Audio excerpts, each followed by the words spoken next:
नमस्कार। मैं आचार्य गोपाल जी आप लोग के सामने इस बार लेकर आया हूं प्रयत्न विचार। तो पहले ये जानिए कि प्रयत्न है क्या चीज।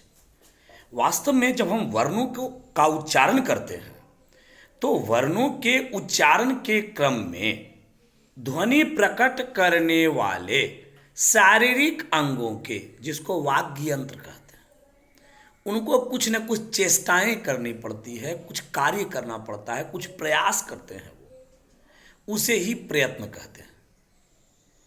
प्रयत्न जो है दो प्रकार के होते हैं, अभ्यंतर प्रयत्न और बाह्य प्रयत्न। इसे मैं प्रयत्न चार्ट से आपको समझा रहा हूं, यहां ध्यान से देखिए।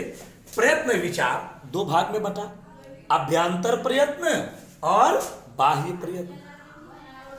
अभ्यंतर प्रयत्न बटा जो है वो अस्पृष्ट, ईसत अस्पृष्ट, विवेक, ईसत विवेक, संवृत। और बाह्य प्रयत्न चार अलग भागों में बटा, जिसमें है विवार, श्वास और अघोष। इसको एक भाग में रखा, दूसरे भाग में संवार, नाद और घोष। तीसरे भाग में रखा गया अल्प प्राण, महाप्राण को। चौथे भाग में रखा गया उदात्त, अनुदात्त और स्वरित को। ठीक है, अब इसके बारे में थोड़ा सा जान ले विस्तार से तो अच्छा रहेगा। सबसे पहले अभ्यंतर प्रयत्न क्या है। तो जब हम वर्णों का उच्चारण करते हैं तो उच्चारण करने के पहले हृदय में जो यत्न करना पड़ता है उसे अभ्यंतर प्रयत्न कहते हैं। अर्थात उच्चारण करने के पहले जो वागेंद्रियों के द्वारा कार्य किया जाता है वो कहलाता है अभ्यंतर प्रयत्न। वो मुख्य रूप से हृदय के अंदर से शुरू होता है, तो अभ्यंतर हो गया। अब बाह्य हो गया कि मुख से बाहर निकलते समय, जब हम कोई शब्द बोल रहे हैं, कोई वर्ण बोल रहे हैं, तो मुख से बाहर निकलते समय जो प्रयत्न किया जाता है, ठीक है, जब मुख से बाहर निकलते समय जो यत्न किया जाता है वह प्रयत्न कहलाता है बाह्य प्रयत्न। और इसका अनुभव सुनने वाले को भी होता है, लेकिन अभ्यंतर प्रयत्न का अनुभव सिर्फ बोलने वाले को होता है, सुनने वाले को नहीं। दोनों में ध्यान रखना है कि अभ्यंतर प्रयत्न का अनुभव बोलने वाला कर सकता है, जबकि बाह्य प्रयत्न का अनुभव बोलने वाला और सुनने वाला दोनों कर सकता है।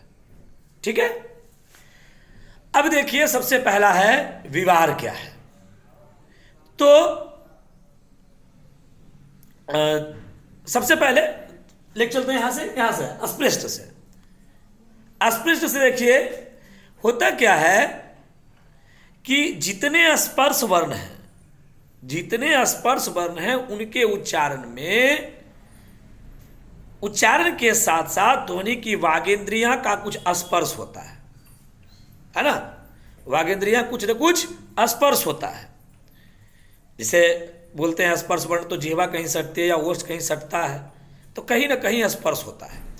तो इस प्रकार उच्चारण स्थानों की जो क्रिया होती है उसको कहते हैं अस्पृष्ट अभ्यंतर प्रयत्न। ठीक है, उसे क्या कहते हैं, उसको कहते हैं अस्पृष्ट अभ्यंतर प्रयत्न। ठीक है, अब देखिए वास्तव में होता क्या है कि इसमें प्रयत्न जो है थोड़ा सा होता है। ठीक है, इसमें प्रयत्न जो है वो थोड़ा सा खुला रहता है, इसलिए ऐसा होता है। अब देखिए दूसरा जो है, आपको पहला हमने कहा अस्पृष्ट, दूसरा है ईसत अस्पृष्ट। ईसत अस्पृष्ट क्या है कि जिह्वा द्वारा तालु आदि उच्चारण स्थान जो है जहां है, उसके साथ साथ ध्वनि उत्पादक इंद्रियां जो भी है जिससे ध्वनि निकलती है, उन सभी के स्पर्श आदि प्रयत्न के फलस्वरूप जब क्या होता है कि कुछ स्थानों में धीरे धीरे स्पर्श किया जाता है। जब पूरा स्पर्श हुआ तब तो हो गया आपको अस्पृष्ट लेकिन हल्का स्पर्श हुआ, जैसे अंतस्थ का उच्चारण करते हैं, तो इसमें थोड़ा, ईसत मतलब होता है थोड़ा, तो इसमें थोड़ा सा प्रयत्न करना पड़ता है, थोड़ा सा स्पर्श होता है। ठीक है, तो वागेंद्रियां इसमें जो होती है वो कुछ बंद सी रहती है, कुछ बंद सी रहती है, अस्पृष्ट में ज्यादा बंद रहती है, हो जाती है बोलने में, तो इसको कहते हैं ईसत अस्पृष्ट। ईसत अस्पृष्ट में य, र, ल, व के उच्चारण में होता है, जबकि अस्पृष्ट में जितने सारे स्पर्श हैं सबका होगा। ठीक है, कवर्ग से पवर्ग तक, क से म तक। उसके बाद है विवर्त। विवर्त के में क्या है कि सभी स्वरों का जब उच्चारण करते हैं, हम जब स्वर का उच्चारण करने लगते हैं तो स्वरों के उच्चारण में उच्चारण स्थान परस्पर खुले रहते हैं और वायु का निगमन आसानी से होता है, इसलिए इसके प्रयत्न को विवर्त कहते हैं। जैसे हम बोलते हैं आ, देखो अ, ई, देखो एक जैसा खुला का खुला है, ऊ, ए, है ना, तो ये सब उच्चारण है, तो इसलिए इसको कहते हैं विवर्त। फिर है ईसत विवर्त। ईसत विवर्त क्या है? फिर ईसत मतलब थोड़ा, तो उष्ण वर्णों के उच्चारण करने में ऐसा अनुभव किया जाता है कि उच्चारण स्थान कुछ खुला रहता है, पूरा नहीं, कुछ खुला रहता है। उष्ण वर्ग उनको देखिए, श श श, देखते हैं बंद खुला दोनों लग रहा है, कुछ कुछ खुला हुआ है। उसके बाद श, स और ह, तो ये इनके उच्चारण में जो प्रयत्न होता है वो कहलाते हैं ईसत विवर्त। ईसत विवर्त के बाद है आपको संवृत। संवृत जो होता है, तो जितने सारे ह्रस्व वर्ण हैं, जितने सारे ह्रस्व वर्ण हैं उनके उच्चारण में, ह्रस्व वर्ण जो होते हैं व्याकरण में, उनके उच्चारण में, तो वास्तव में है क्या ना कि समृद्ध जो है वो व्याकरण की प्रक्रिया के दृष्टि से माना गया प्रयत्न है। ठीक है, और इसके उच्चारण के लिए यह स्वीकृत होते हैं, और इसमें जनरली क्या है कि ह्रस्व के उच्चारण में जो प्रयत्न होता है उसको कहते हैं आपको समृद्ध। उसके बाद आते हैं हम लोग बाह्य प्रयत्न पे। तो बाह्य प्रयत्न का पहला भाग हमने बताया, वो बताया विवार, श्वास और अघोष। विवार, श्वास और अघोष, तो इसमें क्या है कि जो इन तीनों बाह्य प्रयत्नों को एक ही श्रेणी में रखा गया है, इन तीनों बाह्य प्रयत्नों को एक ही श्रेणी में रखा गया है। जैसे प्रथम और दूसरे, प्रत्येक वर्ग का पहला और दूसरा वर्ण, तीनों स, ये सब क्या कहलाते हैं? ये कहलाते हैं अघोष। ये क्या कहलाते हैं? अघोष कहलाते हैं। और जब हम अघोष का उच्चारण करते हैं तो इनके उच्चारण श्वास से होता है, इसलिए इसको श्वास भी कहते हैं। इनका उच्चारण श्वास से होता है, इसलिए इसको श्वास भी कहते हैं।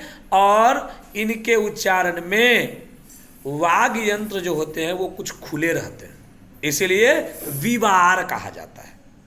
वाग यंत्र कुछ खुले रहते हैं इसलिए विवार। क, ख, है ना, च, छ, ये विवार कहलाया। ठीक है, अब देखिए दूसरा भाग जो है वह है संवार, उसके बाद है नाद और घोष। संवाद, नाद और संवार, नाद और घोष। तो इसमें क्या है कि प्रत्येक वर्ग के तीसरे, चौथे, प्रत्येक वर्ग के तीसरे, चौथे वर्ण और पांचवा वर्ण तथा य, र, ल, व और ह, इनको घोष वर्ण कहते हैं। ठीक है, ऐसे सीधे समझिए ना कि जिनके उच्चारण में घोष वर्ण हुआ, कुछ अलग तरह की आवाज होगी, तो प्रत्येक वर्ग का तीसरा, चौथा, पांचवा, य, र, ल, व और ह घोष कहलाएगा। इन वर्णों के उच्चारण में कंठ कुछ मुदा रहता है, कंठ कुछ बंद सा रहता है, ठीक है, इसलिए इसको समबार कहते हैं। और एक अलग तरह की एक घर्षण तरह का कुछ होता है, अलग ढंग का, एक घर्षण ढंग का होता है, इसलिए इसको नाद कहते हैं, ठीक है, इसे नाद भी कहा जाता है। उसके बाद है तीसरा भाग जो उसमें अल्प प्राण और महाप्राण को रखा गया है। जिसके उच्चारण में कम प्राणवायु खर्च होगा वो अल्प प्राण हो गया। जिसे प्रत्येक वर्ग का पहला, तीसरा और पांचवा अल्प प्राण है, ठीक है। और यह है फिर य र ल व अल्प प्राण है। और प्रत्येक वर्ग का दूसरा, चौथा और तीनों स और ह महाप्राण है। उच्चारण में जिसकी हकार की ध्वनि आती है वो महाप्राण होता है। अंग्रेजी में लिखने पर यच का प्रयोग जहां जहां होगा ना वो महाप्राण है। अपवाद वो है दंत स, ठीक है, इसको ध्यान में रखिएगा। अब है उदात्त, अनुदात्त और स्वरित्र। तो उदात्त, अनुदात्त और स्वरित्र क्या है? तो इसका महत्व वैदिक भाषा में होता है। जब उच्चारण करने समय में जिह्वा का उच्चतम स्थान पर रख करके जो उच्चारण होता है, थोड़ा सा तीखी उसकी ध्वनि निकलती है, उसको कहते हैं उदात्त। और जब जिह्वा निम्नतम स्थान पे जाएगी उसको अनुदात्त। और जब जिह्वा मध्यम स्थान पे होगी उसे कहेंगे स्वरित। ये जो भेद केवल स्वरों में होते हैं, सामान्य उच्चारण में इसका उपयोग नहीं किया जाता, ठीक है। तो ये हम लोगों ने देखा प्रयत्न। प्रयत्न के बाद कुछ प्रमुख शब्द हैं जिसको आप जान लीजिए, ये आपको आगे के कक्षाओं में काम देंगे। जब संधि अगले वीडियो में आप देखेंगे वहां आपको ये काम करेंगे। तो देख सकते हैं, सबसे पहले है आदेश। तो आदेश क्या चीज है? तो एक वर्ण के स्थान पर दूसरे का आकर बैठ जाना आदेश कहलाता है। जैसे आप बैठे हुए, आपको हटा करके कोई और आके बैठ जाए तो आदेश हो जाएगा। जो आया वो कहलाएगा आगम, ये प्रक्रिया कहलाएगी आदेश, ठीक है। जैसे उदाहरण देखते तो क्लियर हो जाएगा। दिग धन गजह, दिग्गजह, क धन, क बदल गया ग में, क बदल गया ग में। फिर देखिए वाक धन दानम, यह शब्द है वाक धन दानम, वाक दानम। याद रखें, था क, यहां क्या था? क था, अब क बदल गया किसमें? ग में। उसी तरह से विपद धन कालह, विपद कालह, द बदल गया त। अब है गुण। गुण क्या है उसको देखिए। गुण है ए ओ अर को गुण कहते हैं, याद रखिएगा, ए ओ अर को गुण कहते हैं। उसके बाद है समासांत। समास होने पर जो टच आदि प्रत्यय लगते हैं, ठीक है, उसे समासांत कहते हैं। अगला देखिए संप्रसारण। य व र ल का क्रमशः ई उ री लरी में बदल जाना संप्रसारण कहलाता है। य व र ल, य बदल जाएगा ई में, व बदल जाएगा उ में, र बदल जाएगा री में, ल बदल जाएगा री में। यह प्रक्रिया कहलाती है संप्रसारण। अगला है सवर्ण स्वर। जिन स्वर वर्णों के स्थान और प्रयत्न एक के जैसा होता है, एक होता है, उन्हें सवर्ण स्वर कहते हैं। जैसे अ आ, ठीक है। जैसे क्या है? अ आ, ई उ, ये जो है वो आपको कहलाएंगे सवर्ण स्वर, ठीक है। तो इस वीडियो में इतना ही। अगले वीडियो में हम लोग देखेंगे संधि को। हमारे लेटेस्ट वीडियो प्राप्त करने के लिए हमारे YouTube चैनल को अवश्य सब्सक्राइब करें, लाइक तथा फॉरवर्ड करें। धन्यवाद।